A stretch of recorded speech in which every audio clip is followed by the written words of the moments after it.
এবার আমরা ভেক্টর মেনুর সাবমেনুগুলো সম্পর্কে জানব। এখানে প্রথমে রয়েছে join selection, smooth join selection, delete and heal selection. Basically আমরা যখন পেন টুল দিয়ে কোনো ভেক্টর ড্র করি, আমি স্কেপ কি ইউজ করছি এটাকে ডিসিলেক্ট করার জন্য, এবং আর একটা ভেক্টর আমরা নিয়ে আমি আবার স্কেপ কি প্রেস করলাম, এতে করে এটি ডিসিলেক্ট হয়ে গেল। এবার যদি আমরা এই ভেক্টরের বা পেন টুল, আচ্ছা এটা এত মোটা দেখাচ্ছে কারণ হচ্ছে এখানে আমরা স্ট্রোক 8 সিলেক্ট করেছি। এটা যদি আমরা বড় করতে চাই আরও বড় হয়ে যাবে।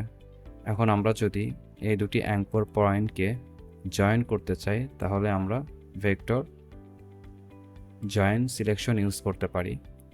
আর যদি আমরা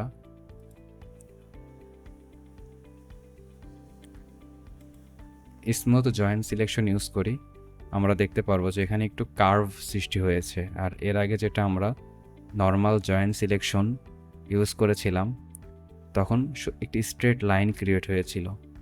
এরপরে যদি আমরা ডিলেট অ্যান্ড হিল সিলেকশন করতে চাই, আমরা যদি কোনো একটা অ্যাঙ্কর পয়েন্টকে ডিলেট করতে চাই, সিলেক্ট করার পরে আমরা যদি মাল্টিপল সিলেক্ট করতে চাই সেক্ষেত্রে এভাবে সিলেক্ট করতে পারি, অথবা একটি সিলেকশন করার পরে শিফট প্রেস করে ধরে রেখে আরেকটি সিলেক্ট করতে পারি, তারপরে ব্যাক স্পেস বাটনে ক্লিক করলে ওটি ডিলিট হয়ে যাবে।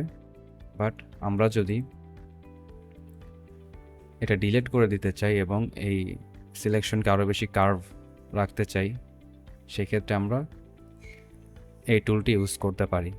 এটি কোনো একটি অ্যাঙ্কর পয়েন্টকে ডিলিট করে ফেলবে, প্লাস ওই জায়গাটিতে প্রয়োজন অনুসারে নতুন ভেক্টর ক্রিয়েট করবে।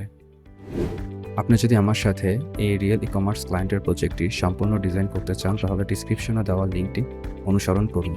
এখানে আমরা একটি কমপ্লিট ডিজাইন সিস্টেম ডেভেলপ করেছি। এরপরে রয়েছে ওয়েব পেজ ডিজাইন এবং মোবাইল অ্যাপ ডিজাইন।